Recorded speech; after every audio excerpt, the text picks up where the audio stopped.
दीपाली सय्यद आणि आपल्या राधा पाटील यांच्यामध्ये खूप मोठी भांडणं होण्याची दाट शक्यता आता निर्माण झालेली आहे. कारण की दीपाली सय्यदनी जे आहे ते आपली राधा पाटीलचं जे आहे ते करिअर काढायचा प्रयत्न तिकडे केलेला आहे, तिला बार डान्सर म्हणायचा प्रयत्न केलेला आहे. आता ही गोष्ट कितपत योग्य आहे हे येणाऱ्या काळामध्येच कळेल की हा विषय निघला कसा काय आणि दीपाली सय्यद मॅडमनी एवढी मोठी स्टेटमेंट कसं काय द्यायचा प्रयत्न तिकडे केलेला आहे. कारण की जे बोलले ज्या बार डान्स ज्या करायच्या मुली, तो डान्स डायरेक्टली या मुलींनी जे आहे आजकालच्या तो स्टेजवर आणायचा प्रयत्न केलेला आहे. पब्लिकली तो डान्स आता जे आहेत त्या आजकालच्या लावणी डान्सर जे आहेत त्या करायचा प्रयत्न करतायत.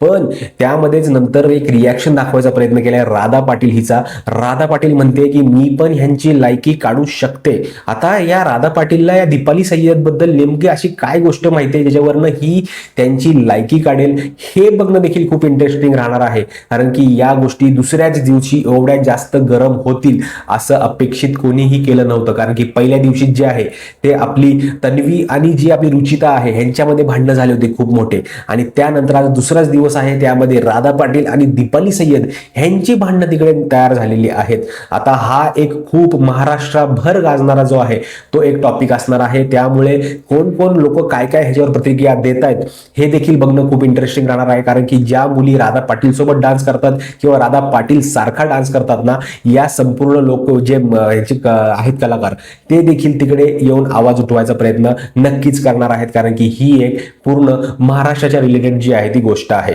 आता तुमचं मत या संपूर्ण गोष्टीवर काय आहे, काय ह्या ज्या दीपाली सय्यद बोललेले आहेत त्याच्यावर तुमचं मत काय आहे, आणि राधा पाटील यांच्यावर जे बोलली की मी यांची लायकी काढू शकते या संपूर्ण गोष्टीवर जे काय आहे तुमचं मत हे कमेंट करून मला नक्की सांगा. कारण की तुमचं मत माझ्यासाठी खूप जास्त महत्वाचं आहे आणि यावेळेस राडा होणार आहे. कारण की दुसऱ्या दिवशीपासून माहोल गरम झालेला आहे. भेटूया पुढच्या व्हिडिओमध्ये. तोपर्यंत जय हिंद, जय महाराष्ट्र.